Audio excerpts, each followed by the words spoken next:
The scent of his cologne still clung to the air, a familiar mix of sandalwood and bergamot, but tonight it was layered with something foreign, a cloying, sweet perfume that was not mine. I didn't mention divorce after I discovered Kaylin's affair. The evidence was a cold, hard stone in my stomach, but I chose to swallow it whole. Instead, I carried on as usual, perfecting the art of the graceful, oblivious wife. We continued our performance of affection for 2 more years. There were still kisses goodbye, his hand on the small of my back at charity galas, and whispered, "I love yous," in the dark. It was a meticulously curated lie, and I was its chief architect. The facade finally cracked the day I stared down at a plastic stick bearing a blue plus sign. The lie had a consequence, a heartbeat. Finally, I prepared the divorce papers. By the time Kaylin returned, it was already early morning. He was still impeccably dressed in his tailored suit, his tie perfectly in place as if he had just stepped out of a board meeting and not from another woman's bed. "Elara, honey, why are you still awake?" he asked, his voice a smooth, practiced baritone. He approached, taking my hand in his. His palm was warm, his touch once a comfort that now felt like a brand. "Didn't I say you don't have to wait for me when I work late?" The crisp, clean scent of his shower gel wafted from him. He had showered. He always did now, as if deliberately washing away the physical traces of his betrayal. I couldn't help but think even working late required bathing and changing clothes. Kaylin Crestfall was nothing if not a perfectionist, even in his infidelity. I withdrew my hand from his, the movement slow and deliberate. I pushed the pregnancy test report across the cold marble of the kitchen island toward him. My voice was quieter than I intended, but it held a steel he had never heard before. "I'm pregnant. 12 weeks. The air in our penthouse kitchen suddenly froze. Kaylin's body visibly stiffened. His pupils contracted sharply, and his fingers began unconsciously clenching and unclenching at his sides, his knuckles turning white. In the dim, ambient light, I could see the veins at his temples pulse and hear his breathing grow heavier, more ragged. He finally broke the silence, a cold, disbelieving smile tugging at the corner of his mouth. "You hit me and I can let it go. But what kind of man lets his wife's infidelity slide, unless he wronged her first?" He was projecting, deflecting. Classic move. "The child is yours," I stated, my gaze unwavering.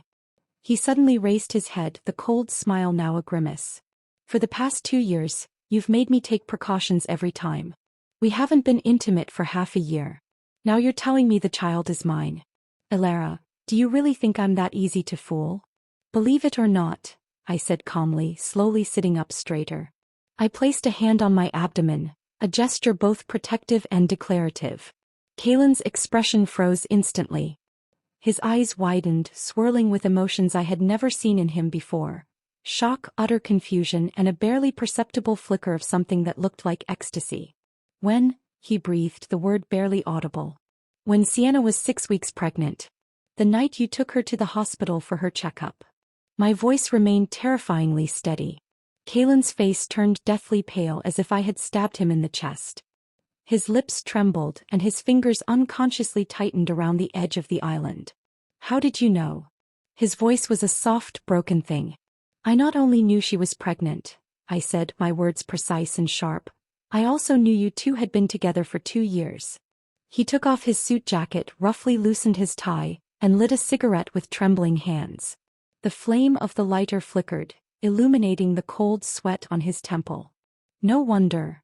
He exhaled a cloud of smoke, his voice low and defeated. "You suddenly started the precautions." He looked up at me, his eyes wary and wounded. "When you found out back then, why didn't you say anything? And since you endured it for 2 years, why break now? Why couldn't you keep enduring?" I gently caressed my still flat belly, feeling the tiny, impossible life growing inside. "I was waiting for you to get tired of her." My voice finally wavered just a fraction. "But instead I learned Sienna is pregnant. So I thought I should leave." The sound of his cigarette being forcefully extinguished in the crystal ashtray cracked through the silence. Kaylin's lips were still trembling. "I'll handle Sienna. She won't be allowed to keep the child either. I apologize. Now that you're pregnant, we can start over. I'll take good care of you. Of our child." It was the wrong thing to say. It was the predictable thing to say. I pulled out the folder I had prepared long ago from under a couch cushion and pushed it toward him. Sign it, Kaylin. Let's part on good terms. He opened the folder. His fingers trembled violently when he saw the words, divorce agreement. You know my history, I said, my fingertips lightly tracing the ultrasound image on the pregnancy test report. I have no one. The baby in my belly is my only blood relative. Getting pregnant was my way of forcing myself to make a clean break with you. I raised my head and looked straight into his eyes, letting him see the resolve there. I don't want to lose them. Kaylin looked at me, his eyes wide and reeling. Ilara, are you saying that if I don't divorce you, you'll abort this child? I nodded, the motion final. Carrying your child while thinking of your 2-year betrayal. I have no reason to convince myself to give birth to them. But I also can't bear to let them go. I paused, letting the weight of my words sink in. After the divorce, everything will be clean. They will belong only to me. I won't have to constantly wonder whether my husband went to Sienna's place again today. My gaze fell once more on his open collar. For example, today you were supposedly working overtime, yet you still had time to shower. I can't help but wonder if you had just returned from Sienna's. Did you wash yourself deliberately to avoid raising my suspicions? Kaylin's face turned even paler. He instinctively raised a hand to cover the mark on his neck I had already seen. I stood up, looking down at him from my full height. I don't want to become a resentful woman. I still want to leave some semblance of a beautiful memory in your heart. So, I think it's better for us to part. The living room fell into dead silence, broken only by the sound of Kaylin's rapid, shallow breathing. The moonlight shifted, now illuminating the divorce agreement. Black words on white paper, glaringly clear. He finally spoke, his voice seeming to come from a distant place, hollow and broken. Give me some time. Let me think. I turned and walked toward the bedroom. You have 3 days. I want your answer in 3 days. Closing the bedroom door, I didn't turn on the light. I lay directly on the bed, and in the comforting darkness, tears I had held back for years finally streamed down silently. The sound of a glass shattering came from outside the door, followed by the deafening slam of the front door as he left. I gently touched my abdomen and whispered into the empty room, Kaylin, don't blame me. You betrayed me first. The chasm between us wasn't just a gap. It was the distance of an entire world, built on different foundations of pain and privilege. I was a child raised in the state's care. Even my name, Ilara, was chosen not from a loving family Bible, but by a weary matron who thought it sounded pretty from a book of myths. On the day Kaylin Crestfall was born, the stock price of the Crestfall Group hit a record high. News of the precious heir's arrival cycled on LED screens across the entire city. When he pursued me during my freshman year, I mistook it for a bored rich kid's game. The designer bags he sent were returned unopened. The love letters, written on heavy, cream-colored paper, were tossed into the recycling bin without a second glance. I was surviving, and his world of frivolous romance had no place in my reality. Until that one stormy night. I was working the night shift at a 24-hour convenience store, the fluorescent lights humming overhead. He rushed in, looking less like a scion of empire and more like a drowned rat, his expensive coat soaked through. He slammed a black American Express card on the counter. I'm buying 3 hours of your time. Just for a bowl of instant noodles, he'd said, his voice raw. Looking into his bloodshot, desperate eyes, I realized for the first time that even those born with silver spoons in their mouths could feel pain profound enough to make them cry. I only found out later that it was the 10th anniversary of his mother's passing. Why me? I asked him after we started dating. We were sitting in a Michelin-starred restaurant he had booked for the night, a world away from instant noodles. His hand paused while cutting his steak. Because when you look at me, there's none of that sycophantic gleam in your eyes, he said. You see me, not my name. I lowered my head and took a sip of red wine, using the rim of the glass to hide the bitter smile at the corner of my lips. He would never know that the light in my eyes had dimmed long before I met him, because I had already seen through the fragility of everything. Love, in my experience, was nothing but a transaction. A careful exchange of needs. Since I was selling my time, my companionship, my future, I might as well sell to the highest bidder. Kaylin thought what moved me were his handwritten letters sent daily for 3 consecutive years, or the arranged marriage he famously gave up for me. In reality, I just did the math. By being with him, I could move from a damp basement apartment to a penthouse with a view. The children at the orphanage could have new school uniforms and books that weren't falling apart. That night in a hotel suite, as he devoutly kissed my collarbone, whispering my name with emotion, I was counting how many facets the crystal chandelier on the ceiling had. When he called my name with passion, I was contemplating the interest rates on a separate Swiss bank account. On the night of his proposal, he knelt on one knee on the deck of a yacht strewn with thousands of rose petals, holding up a 3-carat pink diamond ring. The sea breeze tousled his perfectly styled hair. As I stared at his trembling fingers, all I could think was, how many group homes could be rebuilt with the value of the contracts this hand has signed? The media sensationalized it as a modern fairy tale, Cinderella marrying into wealth. Only I knew that I was merely a shrewd businesswoman, turning marriage into the most cost-effective long-term investment of my life. The night before the wedding, the head matron from my childhood home cried, fearing I'd be taken advantage of by the powerful family. I smiled as I wiped away her tears, thinking to myself, how could I possibly be the one at a disadvantage? I didn't even bring my heart into this relationship. So, no matter how affectionate Kaylin was, it was just an act performed for an empty shell. I was the emptiest of them all. In the first year of marriage, I learned to distinguish the origin and vintage of caviar. In the second year, I earned an EMBA. In the spring of the third year, I found a trace of rose-colored lipstick on the collar of his changed shirt, not the muted, sophisticated rose I usually wore. While applying my own lipstick in front of the bathroom mirror, I suddenly noticed the reflection of my hand trembling. The me who was always so calculating was actually crying over a man. I was furious at my own weakness. I wiped the tears away harshly, fixed my makeup and put on my most expensive business suit. As my car stopped at the gleaming office tower he had bought for my venture capital firm, I looked up at the glass curtain wall. The reflected sunlight stung my eyes, but I didn't let the tears fall again. "Good morning, President Vance," the receptionist greeted respectfully. I nodded with a polished smile and walked into my private elevator in my custom-made high heels. That day as Alara Vance, I signed a 9-figure deal. Over those 2 years of his affair, I had been gentle and considerate at home, providing him with ample emotional support. And during those same 2 years, my business empire had grown teeth and claws. It no longer needed the prestige of the Crestfall name. When you become the wealthy family yourself, those acts of compromise and endurance can finally take their final bow. Saying I waited for him to come back to his senses was a lie. I was waiting for my own power to solidify. I just wanted to make him feel more guilty so I could gain even more in the divorce. See, I was even calculating when it came to my own liberation. I thought Kaylin didn't love me anymore, that separating would be a simple, cold business transaction. But 3 days passed and Kaylin didn't come home. He didn't respond to any of my messages. I called his assistant. The phone rang for a long time before it was finally answered. "Madam, President Crestfall is currently in a board meeting. I'll inform him to call you back as soon as it ends." I hung up and buried myself in work. When I looked up again, it was already 3 p.m. My phone screen remained dark. The sunlight outside my office window was so glaring it made my eyes water.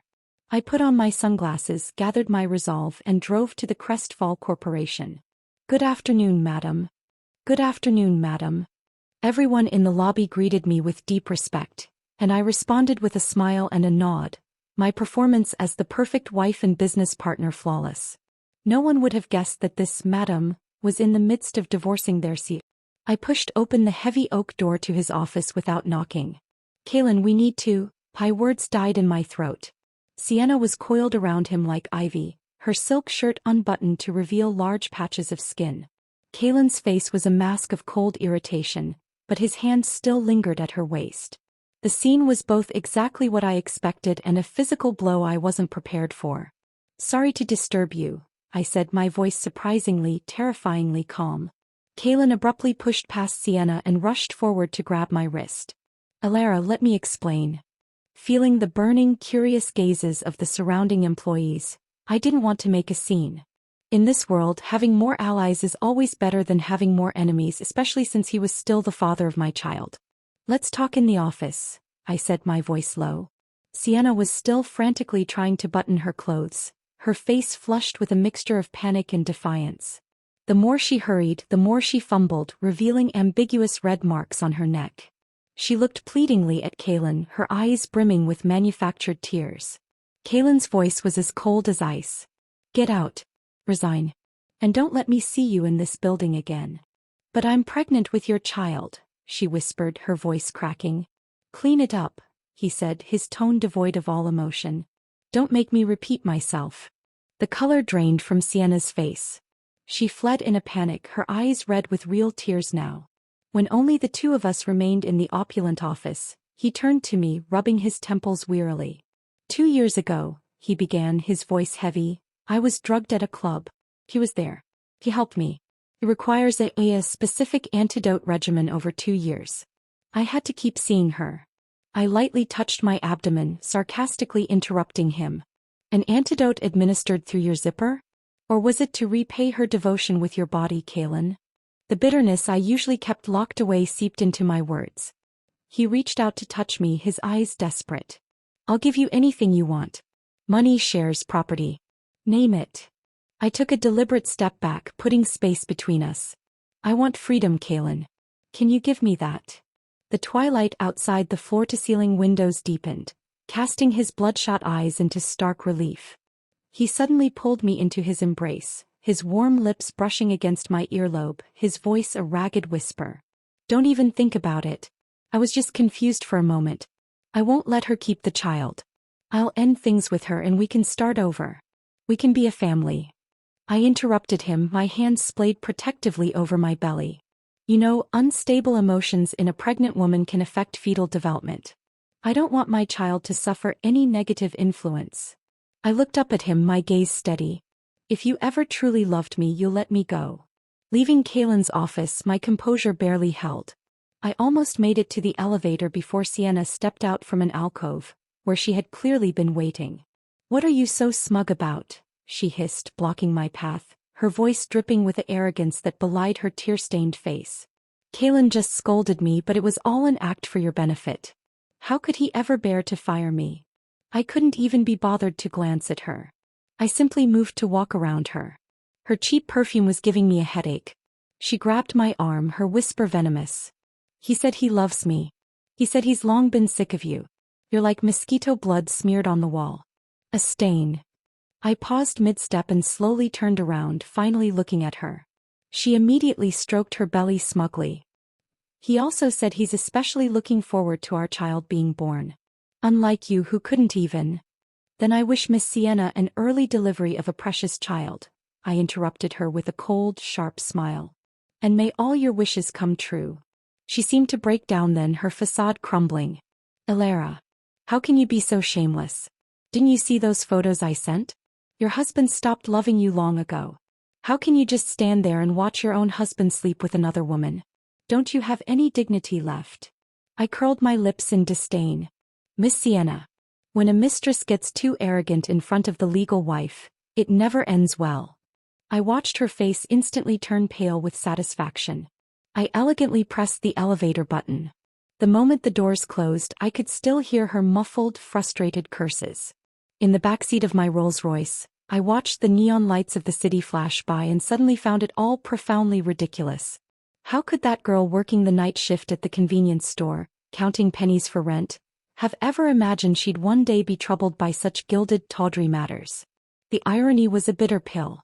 Kaylin really had seemed like a lovesick fool when he was pursuing me.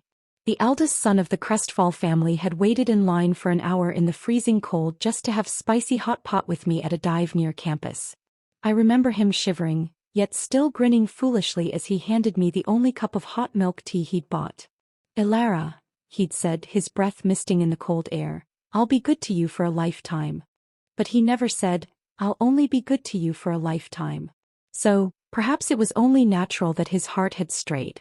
In their circle, Kaylin was still considered a model husband. He remembered to come home most nights. He posted on social media for every anniversary. Valentine's Day always brought 999 roses. Birthdays were guaranteed to come with a blue box from Tiffany. And he always canceled meetings for our wedding anniversary trips to private islands. The other society wives would say with thinly veiled jealousy, Elara, you must have accumulated 8 lifetimes of good karma to marry a man like Kaylin Crestfall. Every time I would play along with a shy, grateful smile. Yes, I'm thankful every day. But no one knew that back in college my dream had been much simpler. To marry an ordinary office worker, to squeeze onto the subway together every morning, to spend weekends curled up in a small rental apartment binge-watching bad TV. It was Kalen who had introduced me to this world of obscene extravagance and altered my trajectory. On the day I first discovered his infidelity, my primary emotion wasn't heartbreak, but a strange sense of relief. It finally happened. So, I allowed myself exactly 1 minute to be upset. Then I touched up my makeup in the mirror and went straight to a meeting to sign a 9-figure contract. After all, love may spoil and rot, but a bank account, if managed correctly, stays forever loyal. As my car entered the gates of our villa district, my phone vibrated. An unknown number, her number, had sent a multimedia message.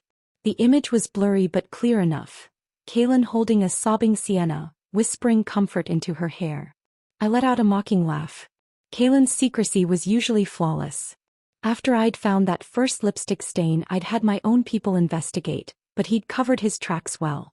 Unfortunately for him, all his efforts couldn't withstand his mistress's desperate eagerness to rise in status. Over the past 2 years, this number had sent me no fewer than 100 intimate photos, from hotel rooms to office couches. What kind of qualified mistress doesn't aspire to become the official wife? I could have easily used these photos to pressure him into a divorce immediately on my terms. But then again, the luxury mansion I lived in, the high-end car I drove, and the status that made powerful people fawn over me, which of these wasn't ultimately bestowed by his name? One should not be too ungrateful. But if he insisted on being persistent, on dragging this out, I wouldn't mind showing him just how sharp this canary's claws could be. When Kalen pushed open the front door later that night, I was leaning against the floor-to-ceiling window, gazing out at the city lights. His suit was, as always, impeccably tailored, but he carried a convenience store plastic bag in his hand. Inside were 2 packs of cheap instant noodles. "Alara, I'm back," he said softly, his voice tentative. Then he did something inexplicable. He casually tossed my smartphone into the large ornamental fish tank. Bubbles gurgled upward as it sank. Next came my tablet, then my laptop, each one meeting the same fate, sinking to the bottom of the tank one by one. I watched the ripples on the water's surface, my heart pounding but my face a mask of quiet observation. "Are you trying to put me under house arrest?" I asked, my voice dangerously calm. He leisurely loosened his tie, his gaze terrifyingly gentle. "I just don't want meaningless things or people to disturb us," he said. "It's just you and me now." The gilded cage, it seemed, had just gotten a lot smaller. The next morning, sunlight filtered through the sheer curtains, painting warm stripes across the Persian rug. I emerged from the bedroom to a surreal sight. Kalen Crestfall, CEO of a multinational conglomerate, wearing an apron and standing over the stove in our chef's kitchen, carefully tending to a pot of instant noodles. The brand was the same as the one from the convenience store all those years ago. "Try it," he said, presenting the bowl to me like a treasured offering. His eyes held a desperate, hopeful sparkle I hadn't seen since our earliest days. I took the bowl. The noodles were overcooked to mush, the broth was suspiciously thin, and it was unbearably, overwhelmingly salty. Yet for some reason I couldn't fathom, the first bite made my eyes burn with unshed tears. It was a taste of a past that felt both authentic and impossibly distant. He watched, a fragile satisfaction on his face as I forced myself to take the last bite. On the second day, he somehow procured a rusty, old-fashioned bicycle from God knows where. The seat was padded with his own removed suit jacket, though it still felt uncomfortably hard. "For a ride," he said, his voice light, almost boyish. He rode slowly through the private roads of our estate, careful to avoid every pebble and crack that might jostle me. "Hold me tight," he said against the wind, and for a moment, his voice brimmed with the genuine laughter of the man I'd once fallen for. I wrapped my arms around his waist and pressed my face against the warm cotton of his shirt. It carried the scent of sunlight and fresh air, yet it was different, tainted by the knowledge of why he was doing this. The third night, a projector was set up in the living room. He dug out that old movie disc we'd watched countless times in his first apartment, the picture quality already blurry and nostalgic. Halfway through, I feigned sleep, leaning my head against his shoulder just like I used to. In my feigned drowsiness, I felt him gently lift me and carry me back to the bedroom. He planted a soft, lingering kiss on my forehead, his breath catching as if he were the one on the verge of tears. On the fourth day, the garden was filled with hundreds of scented candles as dusk fell. He held a dusty guitar, its finish cracked, and attempted to play the song he'd sung on our first date. His fingers, more accustomed to signing billion-dollar deals, fumbled over the chords. It was terribly out of tune, yet the raw, clumsy effort brought a fresh, unexpected wave of tears to my eyes.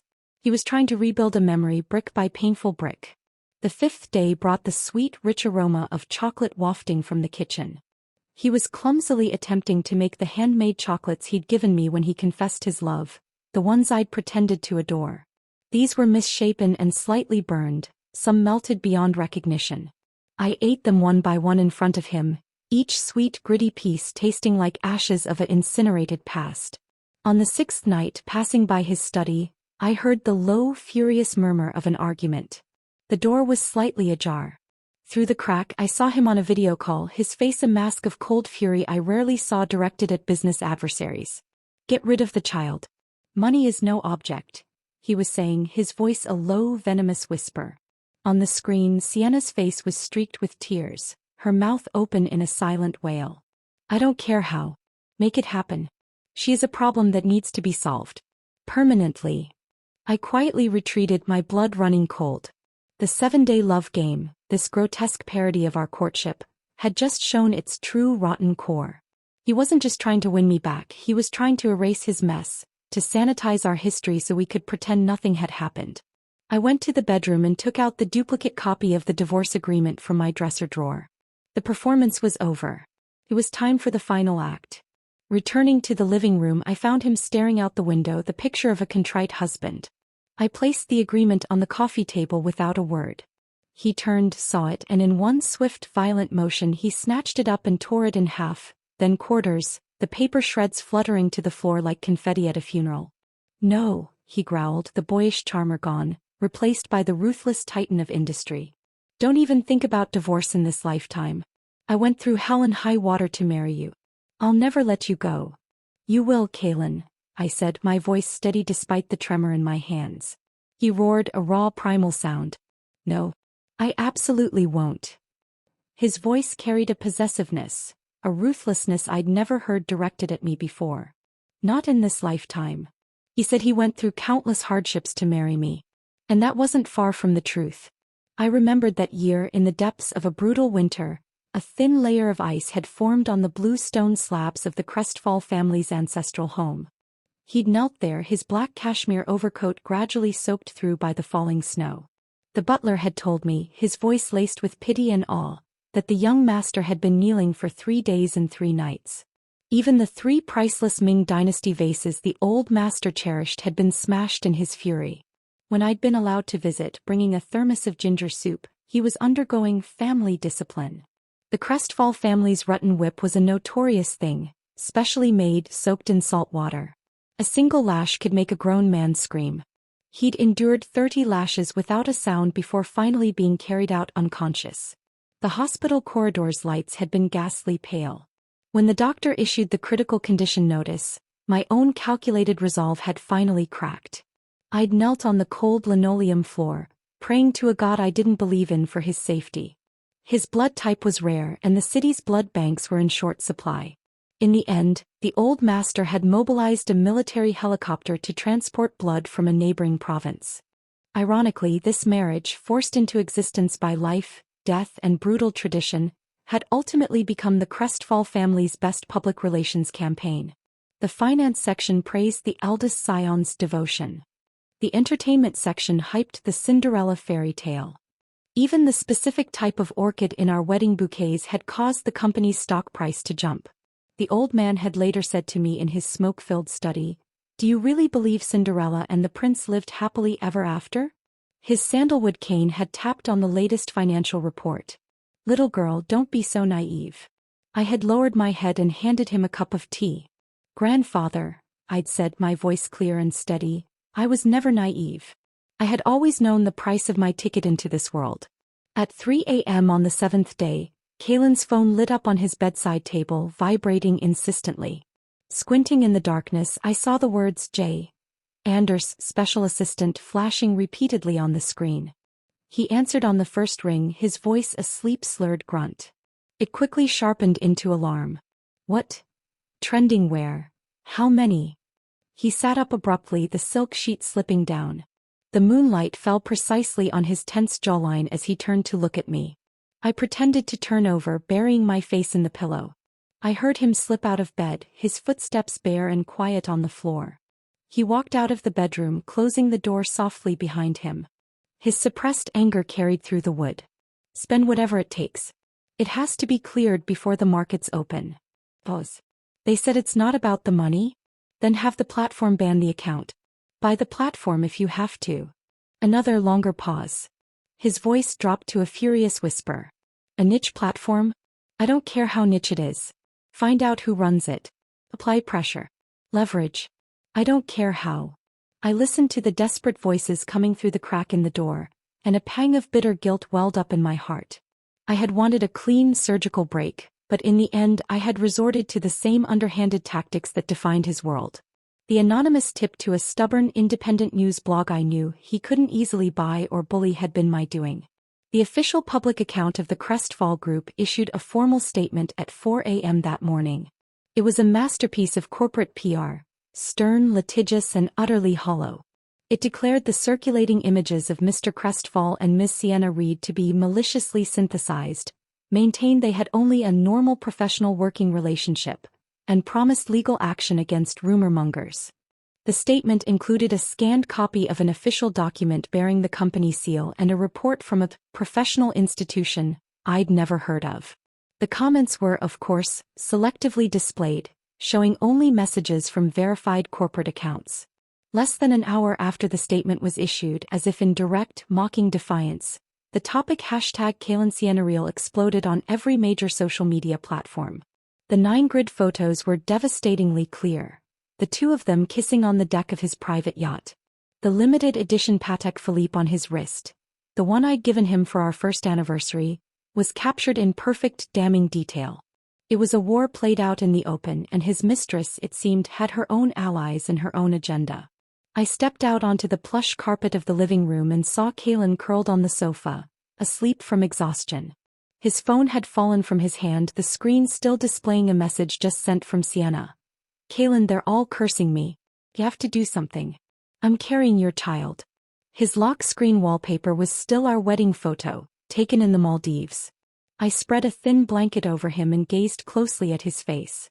He looked older, the lines of stress and deceit etched more deeply around his eyes. The youthful man who had ridden a bicycle for me was gone, perhaps forever.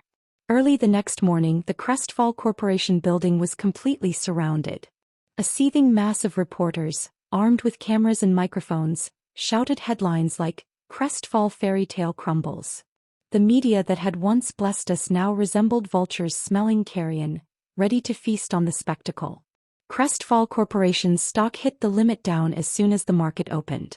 Yet Kaylin, watching the ticker on his screen from home, seemed numb to it. He kept playing the love game with me for 3 more consecutive days, even as the stranger, Sienna or someone helping her, kept dropping bombshells. The entire timeline of their affair was laid bare. He visibly grew haggard. On the 4th day, a delegation of shareholders gathered outside the wrought iron gates of the villa. Standing on the spiral staircase, I saw Kaylin by the floor-to-ceiling window. The ashtray beside him was overflowing. In the harsh morning light, his silhouette seemed to have aged a decade in a week.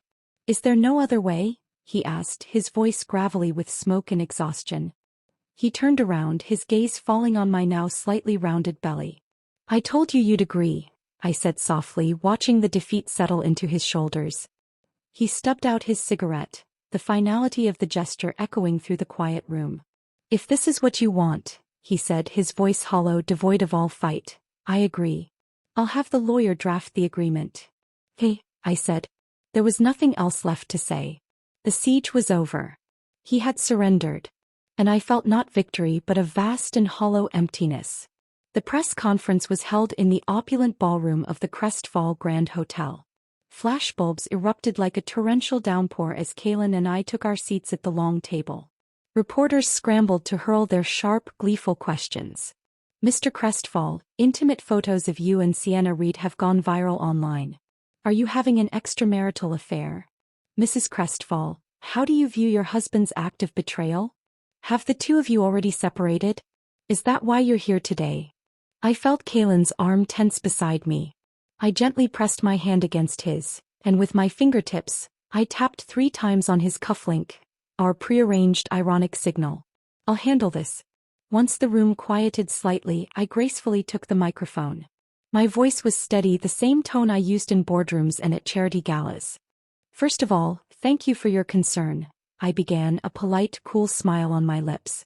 My friends in the media. Mr. Crestfall and I signed our divorce agreement 2 years ago. The room erupted in a collective gasp. I could almost hear the frantic typing, the headlines being rewritten in real time. We simply chose not to announce it publicly at the time, I continued, taking into account our ongoing business partnerships and, most importantly, the interests of our shareholders and employees. Out of the corner of my eye, I saw Kalen's fingers clench into a fist on the table, his knuckles turning white. His eyes, when I dared a glance, were brimming with a confused, searing anger. This was not the script he'd been given. Then, as if on cue, she appeared. Sienna had somehow squeezed her way to the front of the room. She was wearing a simple white dress, aiming for delicate and innocent but landing somewhere closer to calculated fragility.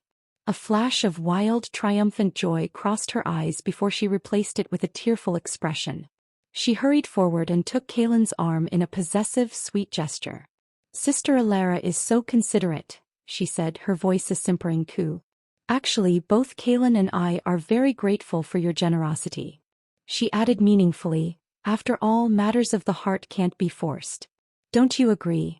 I looked at her performance, the corners of my lips curling into a perfect, icy smile. Mr. Crestfall and Miss Reed's relationship indeed began after our divorce was finalized. I paused, letting the lie hang in the air, so audacious it somehow gained a shred of credibility. Though we've separated, the collaboration between Crestfall Group and Vance Ventures will not be affected. My gaze swept across the stunned room. After all, business is business and emotions are emotions. Sienna's eyes welled up with fresh, Oscar-worthy tears. Sister Alara, hearing you say that only makes me feel more guilty. She turned to the media, her voice trembling with faux emotion. Actually, I've always respected Sister Alara. But when it comes to matters of the heart... She left the sentence hanging, perfectly creating room for scandalous imagination. I nearly sneered aloud. What a fool. Kalen's face darkened terrifyingly. He abruptly withdrew his arm from her grasp as if her touch burned, not even bothering to look at her. As President Vance said, he stated, his voice icy and formal, we maintain a relationship of mutual respect even after divorce. We remain excellent business partners. The press conference ended in a chaotic, eerie atmosphere. The story was too messy, too contradictory. No one knew what to believe. Backstage, Sienna cornered me by the vanity mirrors, her tear-stained face now set in lines of pure provocation. President Vance, she hissed, the false sweetness gone. Since you're already divorced, don't show up in front of Kalen again. I calmly placed my handbag on the counter and leisurely reapplied my lipstick, watching her in the mirror. The truth of the matter, Miss Reed, you should know better than I do. I turned to face her with a faint, dismissive smile. But even if I divorce Kalen Crestfall, I won't avoid seeing him. After all, the collaboration project between our corporations is worth $27 billion. If I don't sign it, will you? Her face stiffened, the calculation visible behind her eyes. I continued, gently stroking my flat stomach. Besides, Kalen is still the father of the child in my womb. I can avoid seeing him. But the child can't be without a father, don't you think? Her expression froze instantly. Her meticulously made-up eyes widened almost to the point of popping out of their sockets. The color drained from her face. This can't be. I gracefully picked up my handbag. Congratulations on your impending motherhood as well. I'm sure it will be eventful. I left her standing there, her world visibly crumbling around her. Stepping out of the lounge, I took a deep breath. The cold, sterile air of the underground parking garage hit my face. The sound of my 7-centimeter heels echoed through the empty space like gunshots. Why did you say that? Kalen's voice came from the shadows. He rushed out, grabbing my wrist. His voice was low, his eyes swirling with emotions I couldn't decipher. Gratitude, anger, confusion. The original plan was to deny it all. To say the photos were fakes. I gently withdrew my hand from his grasp. The original script was naive. I should smile gracefully, call it all a ridiculous misunderstanding, and then sign the papers in private. But the reporters aren't fools. You and Sienna are a fact. It won't hold up under scrutiny. I shrugged, the gesture feeling foreign. Anyway, the stock price has stabilized. The outcome is the same, so it doesn't matter. His eyes searched mine, reeling. Do you really want me to be with Sienna that badly? I offered him a brittle smile. With so many reporters watching, I was just going with the flow. His Adam's apple bobbed. You know, Sienna and I are just a performance for the occasion? I finished for him. My smile didn't reach my eyes. That's how it is in this circle. No need to explain, Mr. Crestfall. I understand. Since you know this is how things are, he said, a desperate edge creeping into his voice, why can't you just? I didn't let him finish. I turned and got into my waiting car. President Vance, my driver asked, where to? To the company, I said, my voice tired. As the car pulled away, I suddenly remembered the first high society banquet I'd ever attended with Kaylin. I'd listened, shocked and confused, as the other wives spoke of their husbands' mistresses with casual, weary nonchalance. That shock had now curdled into a bitter understanding. I thought I could be like them, learning to turn a blind eye to accept the transaction. But in the end it seemed I just couldn't. The image of Kaylin entangled with Sienna came to mind, and my heart clenched with a pain that was both old and fresh. I also felt hatred, cold and sharp. But it was okay. After 2 years of endurance, Elara Vance no longer needed to rely on the Crestfall name. Those business plans I revised alone late at night, those social engagements I conducted in the name of Mrs. Crestfall, they had given me the power to make a clean break. His company's stock price had stabilized. Sienna's high-profile debut had been hyped by the media for days, but the initial scandal had been subsumed by the bigger, more salacious story of our long-secret divorce. The outside world didn't fully believe the narrative, of course. Financial journalists analyzed the stock price fluctuations, while the entertainment section continued to speculate. But the party involved had clarified, and the platforms under immense pressure had issued lukewarm apology statements. The journalists lacked a smoking gun. At most, they could write a few more speculative reports. Sienna, in her desperation to claim her prize, had overplayed her hand. Her clumsy act at the press conference, her reedy voice mouthing words of respect while her eyes brimmed with smugness, had backfired spectacularly. The internet had instantly labeled her a gold digger, a homewrecker, a scheming social climber. They dug up old photos of her at various wealthy events over the years. Different cocktail parties, similar white dresses, identical delicate poses. Her social media was overrun with vitriol. Kaylin's own reputation, that of the devoted husband, was collateral damage. I sat in my office watching the news alerts pop up and couldn't suppress a cold laugh. Some people who could have remained quietly invisible insist on stepping into the spotlight, only to be consumed by it. The sunlight in the law firm's conference room was different.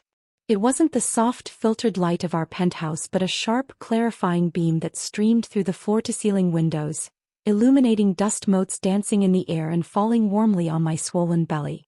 It felt like a spotlight on the final act. Kaylin sat across the vast mahogany table, flanked by 3 of his lawyers. I sat alone, but I'd never felt stronger. My own lawyer, a sharp, unflappable woman named Miss Thoreau, sat slightly to my side. The terms Kaylin offered were not what I had anticipated. They were far more generous, bordering on penitent. He was transferring all the fixed assets held solely in his name to me. The penthouse, the ski chalet in Aspen, the beach house in Malibu. He was also signing over his minority stakes in several lucrative tech startups, investments I knew he was personally passionate about. Then came the final clause, read aloud by Miss Thoreau in her crisp, emotionless tone. Furthermore, Mr. Crestfall agrees to transfer 15% of his voting shares in Crestfall Group to a trust, to be held in the name of the unborn child, upon their birth and the establishment of a legal identity. My fingers, which had been tracing the edge of the polished table, stilled. This was 3 times more than what I'd calculated as his maximum potential offer. This was not a settlement. It was an abdication. The divorce agreement I had prepared for him was a scalpel, precise and clinical. The one he presented was a blanket, heavy and smothering in its generosity. I looked at him. His face was pale but composed, his eyes fixed on the document before him, refusing to meet my gaze. The wedding villa we currently lived in was also left to me. Later, the butler would tell me that Mr. Crestfall had specifically instructed that all the furniture and decorations were to remain exactly as they were, to avoid any hassle for the pregnant woman. As I sat in that silent, sunlit room, my gaze drifted to the imaginary spot on the master bedroom ceiling where he had personally installed a complex starry sky lamp because I'd once mentioned I missed seeing the stars from the city. It suddenly dawned on me with the force of a physical blow that this man, flawed, treacherous and ruthless, had truly loved me once. In his own broken way he still did. This wasn't just a payoff. It was a love letter written in legal jargon, a desperate final attempt to keep a piece of himself tied to me. I never believed that Cinderella and the prince would live happily ever after. The facts of my life had told me I was right. During 5 years of marriage I wasn't like the naive heroines in novels. I hadn't yearned for a man's wholehearted love but had leveraged that faint, fragile thread of his affection to achieve the ultimate class mobility. I had taken the raw materials of his devotion and my own cunning and built an empire of my own. I signed the papers. My signature, Elara Vance, was bold and decisive, a signature that could, as he once taught me, pierce through the paper. It was the signature of a CEO, not a cast-off wife. That same afternoon, as I was directing the packing of his personal effects, a clinical process I insisted on overseeing, his personal assistant arrived with a fleet of cars ringing the doorbell. 3 large business vans were packed not with boxes to remove his things, but to bring new things in. German-made anti-colic thermos bottles, Swiss customized pure cotton swaddling clothes of impossible softness, a state-of-the-art crib that looked like it belonged in a NASA nursery. Even the organic hypoallergenic aromatherapy diffuser for the nursery was pre-filled with my usual cedarwood scent. The assistant, a man named James who had always been impeccably polite, hesitated as he handed me the delivery receipt. President Crestfall said, "If you don't like these designs, he will have everything replaced immediately." I took the clipboard and signed my name, Elara Vance, with a brisk final stroke. The motion suddenly brought back a memory. The year we got married in his private study, he'd held my hand and guided it over a practice contract. "Press down with strength, my love. Your signature should command respect. It should be unassailable." Now my signature could pierce through the paper, and it was his heart on the other side. After the divorce was finalized, I became an unlikely legend in the business district. The high society women who had once looked down on my humble origins, who had whispered behind their fans about the orphan who got lucky, now competed to invite me to their charity auctions and gallery openings. I was no longer Mrs. Crestfall. I was President Vance, and my story was one of ruthless triumph, not tragic downfall. The cooperation terms offered by Crestfall Group, featuring a staggering 20% discount on joint ventures, were the talk of Wall Street. They single-handedly doubled my company's valuation within 3 months. On the day I signed the first of these cross-border orders, a deal that cemented my independence entirely, I donated a sum large enough to renovate every welfare home in the city. When the director of my childhood orphanage held my hands, her eyes brimming with tears, and said, "You finally put my mind at ease, Elara. I always worried for you in that world," I simply smiled. I stared at the familiar surname Crestfall still listed on the donor paperwork, a condition of the deal, and felt not a flicker of emotion. It was just business. In my 8th month of pregnancy, my belly a taut globe beneath my designer dresses, I still attended the annual tech summit. Under the blinding glare of crystal chandeliers, I held a glass of sparkling water and raised it with ease, mingling with the most powerful people in the room. Mr. Lee, a rival investor who had once openly mocked me as an orphan climbing the ranks on her back, was now all smiles as he toasted me.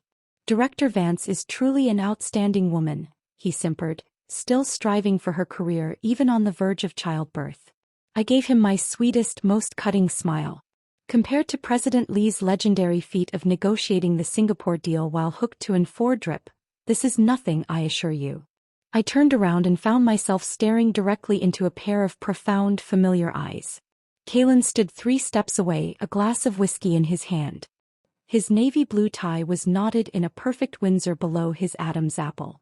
It was the gift I'd given him for his birthday last year. His gaze shifted from my swollen belly to my face, his Adam's apple bobbing as he struggled for words.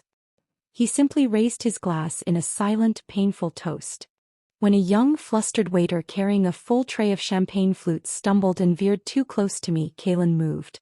He was across the space between us faster than my own bodyguard, his hand shooting out to steady the waiter while his other arm curved protectively around my back, not touching but creating a barrier. The fingers that briefly brushed my elbow were warm and dry. I looked down. His ring finger still bore our simple platinum wedding band. "Be careful," he said, his voice rough with an emotion he couldn't hide. It was the first thing we had said to each other since the divorce papers were signed. "Thank you, Mr. Crestfall," I said, my voice cool and polite. I smiled and turned away, continuing my conversation as if he were just another guest, which I reminded myself he now was. I had told Sienna I would keep in touch with him. In reality, I did everything in my power to avoid him. All matters between Vance Ventures and Crestfall Group were handled by a team of lawyers and our respective assistants. It was cleaner that way. But Sienna, it seemed, was incapable of staying away. She appeared at the summit like a vengeful ghost, weaving through the crowd on stiletto heels. She was wearing a fire-engine red evening gown, perfectly tailored to her non-pregnant figure, her crimson lips a slash of violence against her pale skin. Her gaze locked onto me with terrifying intensity. "President Vance," she said, her smile dazzling and utterly false. "Long time no see." Her voice was as cold as the ice in her empty champagne flute. "Still working so hard while pregnant. Truly admirable." I noticed her flat, firm stomach and couldn't help but return her smile with a thin, knowing one of my own. On the day we got our divorce certificates, I had opened the chat with her unknown number right in front of Kalen in the lawyer's office. Without a word, I'd deleted every one of her explicit photos, one by one, right before his horrified eyes. The effect had been excellent. It had severed his last lingering strand of obligation to her. Kalen's assets, his attention, his legacy, could now only belong to the child in my womb. I shook my sparkling water gently. "You're too kind, Miss Reed." She suddenly took a step forward, her high heels clicking like gunshots on the marble floor. "However," she hissed, her voice dropping so only I could hear, "some things are not yours to covet." The surrounding chatter began to quieten, heads subtly turning our way. "Who in this circle doesn't know the real relationship between the three of us?" she spat, her composure cracking. I tilted my head slightly, feigning polite confusion. "What do you mean, Miss Reed?" She let out a cold, harsh laugh, deliberately raising her voice now. "Crestfall Group gives your company a 20% discount. He delivers baby supplies and prenatal supplements to your door every month. He stands in the hospital hallway for every single one of your prenatal checkups." She paused, her red lips curling into a vicious mockery of a smile. "He waits until you're finished." The banquet hall fell completely, utterly silent. All pretense of conversation ceased. I gently stroked my belly, a calming gesture for myself as much as a performance for the crowd. I looked up at her, my face a mask of serene indifference. "So what?" The two words, delivered so softly, so dismissively, seemed to shatter what was left of her sanity. "So what?" she echoed, her voice rising into a shrill shriek. "You knew everything. Yet you didn't stop it. You accepted it all willingly. And even after the divorce you still seduce him, you keep him tied to you." Her eyes were wild, unfocused. I let out a low, dismissive chuckle, though my heart was hammering against my ribs. My pregnant belly made me feel vulnerable, sluggish. "Miss Reed," I said, my voice dripping with condescending pity, "the reason Kalen won't marry you is profoundly simple. He simply doesn't love you." Her expression froze, the anger replaced by stunned disbelief. I leisurely adjusted the shawl around my shoulders. "You've been by his side for so long, yet you can't even get a proper title. How pitiful." Her nails dug deep into her palms, her meticulously made-up face contorting with ugly fury. "Do you think you've won? He only pities you. You're just relying on the child in your belly. But who knows if it's even his?" Her gaze dropped to my stomach, and it was filled with such venom that I instinctively shielded my bump with both hands. I thought she had gone completely mad, that she might lunge at me. I scanned my surroundings, calculating the distance to the exit, the solidity of the people between us. How could I protect myself? "Sienna." A deep, icy male voice cut through the tension like a whip crack. Kalen had somehow appeared behind her, his expression a thundercloud, the air around him chillingly oppressive. I felt a wave of sheer, undeniable relief. Thank goodness. Sienna suddenly turned around, the ferocity on her face instantly melting into a pathetic tremble. Kalen, she was... Who told you to show up here? His voice was soft, lethally quiet, yet it sent a shiver through the entire hall. She opened her mouth to speak but no sound came out. Get out. He enunciated each word with cold, brutal clarity. Her face turned a sickly white. His personal assistant materialized and stepped forward, taking her arm with a firm, impersonal grip. Miss Reed, he said politely but with an iron finality, escorting her away. She didn't fight it. The fight had been drained out of her by Kalen's utter rejection. The banquet hall was completely silent, every eye glued to the humiliating spectacle. Kalen's gaze found mine over the heads of the crowd. His Adam's apple bobbed slightly before he murmured, "Let me take you home." I smiled and shook my head, my public mask back in place. "No need, Mr. Crestfall. My driver is waiting." As I turned to leave, I heard his voice, low and strained, from behind me. Can I be there when you give birth?" I stopped but didn't turn back. "Of course," I replied, my voice carrying easily in the silent room. "After all, it's your child too. You'll always protect them."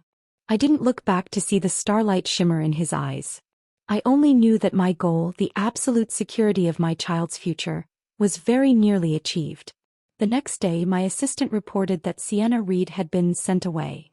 The details were vague but carried a grim finality, the kind where she would never dream of coming back. I merely curled my lips into a thin smile. "Go inform President Crestfall," I said, "that in 20 days I will be having a cesarean section." Lingering memories, lingering connections. This was how it had to be. The bench outside the delivery room was made of cold, hard plastic, but Kalen looked like he was sitting on a bed of nails.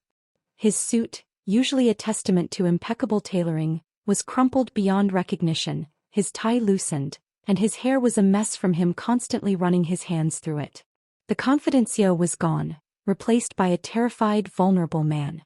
When the delivery room doors swung open and a nurse came out holding 2 tiny, swaddled, crying bundles, this decisive man of the business world actually staggered, grabbing the wall for support. "Twins," the nurse said with a warm smile. "A boy and a girl. Both perfectly healthy." His hands trembled so violently he could barely hold them. He looked down at the 2 wrinkled red little faces and tears, real unashamed tears, welled in his eyes and fell onto the soft blankets. Lying on the gurney, exhausted and euphoric, I watched him. I suddenly remembered that snowy night 5 years ago, when he'd knelt in the Crestfall ancestral home. His tears then had burned with the same desperate intensity. As the anesthesia began to wear off, leaving me hoarse and weary, I looked at him holding our son and daughter. A cold, calculated thought, a ghost of my old self, surfaced. "Let's do a paternity test," I whispered. He shook his head, not looking up from the babies' faces. Gently, with a reverence I'd never seen in him, he used his thumb to wipe a tear from the corner of my eye. "I trust you," he said, his voice thick with emotion. But I didn't trust sentiment. I still had my assistant send the samples to a private lab the next day. This child, these children, truly hadn't been conceived through any recent intimacy with him. It had been in the 2nd year of our marriage, when we'd loved each other the most, or at least performed it the best. He'd frozen his sperm before undergoing a minor medical procedure that carried a small risk. I, as his wife, had legally and rightfully accessed it. My pregnancy was the result of careful planning and precise medical intervention, not a passionate reconciliation. It was the final, masterful move in my long game. On the day the report came back confirming his paternity beyond any doubt, Kalen didn't say a word. He simply had his lawyer draw up new paperwork, evenly distributing 15% of his shares to the 2 children. Old man Crestfall also sent lavish gifts, a pair of solid gold rattles, through a stern-faced aide. The same elder who had once told me I wasn't good enough for his grandson now seemed to acknowledge that my children by blood were. "You really made me see you in a new light," Kalen said quietly later that day, his eyes on the twins sleeping in their cribs before he left. I watched the two little ones, a fierce, overwhelming love swelling in my chest, mingling with the cold satisfaction of my victory. "Both of you are mine," I whispered to them, a calm smile on my lips. "And after the divorce I secured so many benefits for you. Look, isn't your mom amazing?" After the children were born, my relationship with Kaylin underwent another shift. The sharp edges of our divorce seemed to soften around the overwhelming reality of our newborns. Kaylin started appearing frequently at the villa, unannounced but never unwelcome when it came to the twins. Sometimes he came with absurdly expensive gifts. A Swiss customized rattle that played a symphony, a miniature cashmere blanket. Sometimes he just sat quietly by the cradle working on his laptop in the dim light just to be near them. Sienna Reed was erased from the narrative completely, like a pencil mark rubbed out by a diligent hand. She was never mentioned again. The year the twins turned 3, Kaylin found me reading to them in the garden. He waited until they were distracted by a ladybug before speaking. "Elara," he said, his voice hesitant. "Let's remarry." I looked up at him, at the hope warring with the fear in his eyes. I shook my head slowly. "I think we're fine like this," I said gently but firmly. "At least we're free." Kaylin never brought up the request for remarriage again after that rejection. Instead, he bought the vacant villa next door. From my kitchen window, I would sometimes see him standing by his own floor-to-ceiling window watching us, me and our children, basking in the sun in the backyard garden. He seemed to have realized I was right. This was good enough. At least he could watch his children grow up, could be a part of their lives, even if the dream of having me back was gone. He loved me to the very marrow of his bones. I knew that now. He would have given up his life for me. But our world was a murky, bottomless pool of compromise and corruption. Even the most clear-headed, the most determined would eventually be tainted. He had thought he could hold on to his principles, that his love for me would be his anchor. But one drunken night, he had been bewitched by the scent of Sienna's ambition and perfume, and he had faltered. Those photos she'd taken had been so clear. On the day we got our marriage certificate, I deleted them all in front of him. No wonder he'd thought he'd done a great job keeping it all secret. He'd never spent a night away from home without a fabricated reason. He'd never neglected me, his wife. He knew the women outside were merely playthings, while I was the true haven for his soul. He could see those photos now for what they were. Not just evidence of an affair but of his own profound foolishness. He had underestimated a woman's determination to rise to power. I learned later that he had confronted Sienna after the press conference. He'd grabbed her by the neck and pinned her against a wall. "Did I ever tell you that some lines should never be crossed?" he'd asked her, his voice deadly calm. She'd struggled, her face flushing. "You and Elara are already divorced. The child I'm carrying is just a bastard." He'd released her, leisurely wiping his fingertips with a monogrammed handkerchief as if she were something filthy.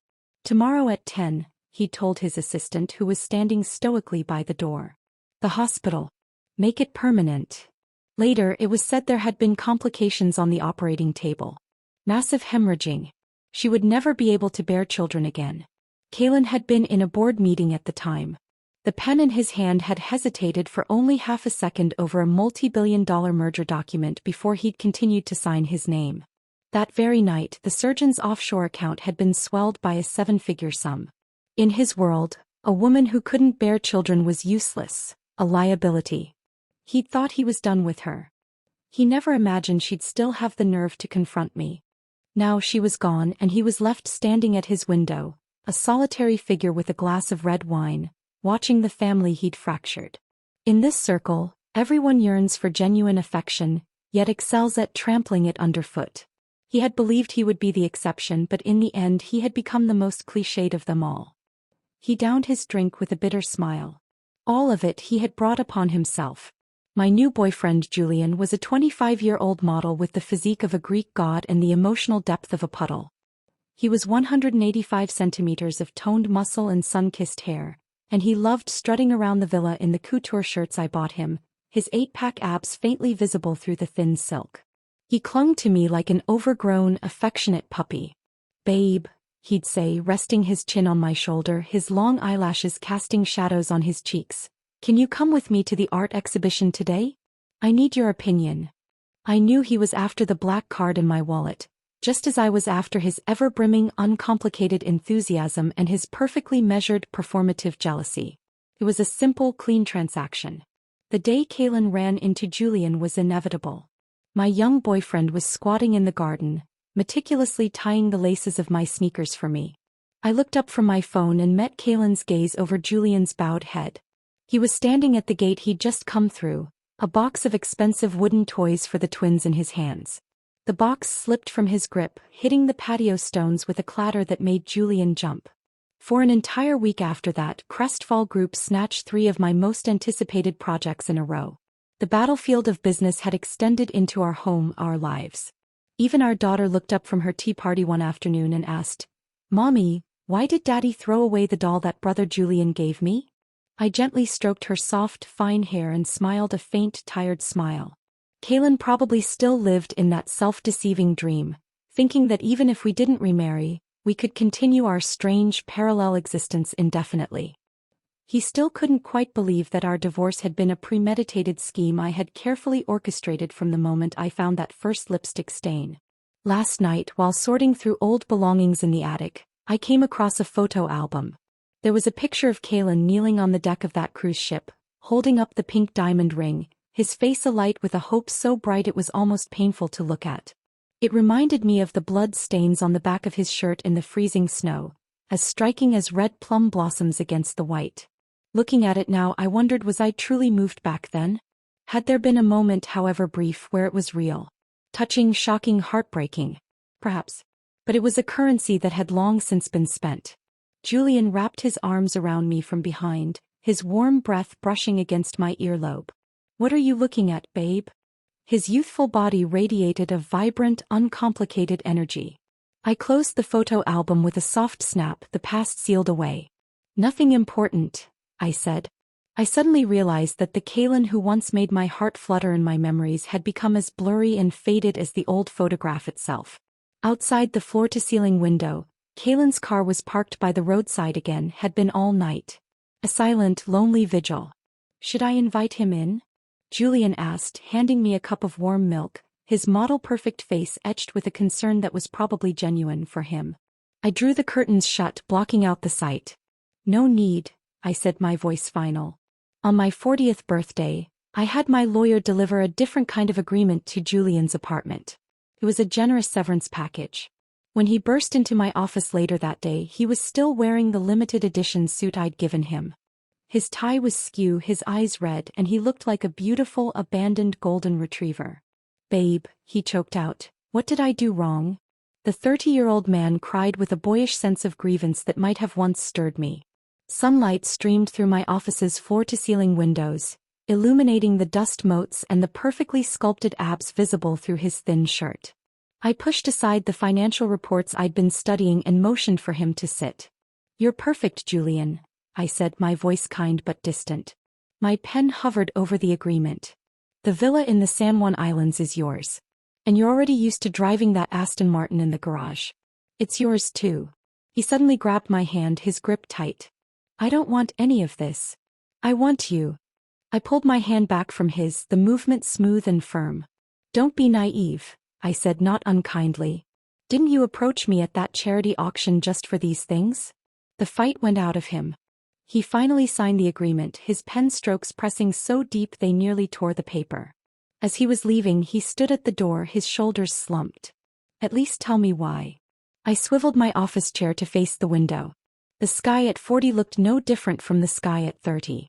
"Those tender moments in the dead of night," I said, my voice soft but clear, "when it comes down to it, are nothing more than a transaction where each takes what they need." I finally turned to look at him one last time. "I'm just tired of it, Julian. That's all." He left, and the snow began to fall outside, heavier and heavier, soon burying the footprints he left on the driveway. The next day, a messenger delivered a thick envelope from Crestfall Group. It was a new collaboration proposal, even more favorable than the last. As I opened it, next to Kaylin's bold, familiar signature, was a tiny, carefully drawn heart.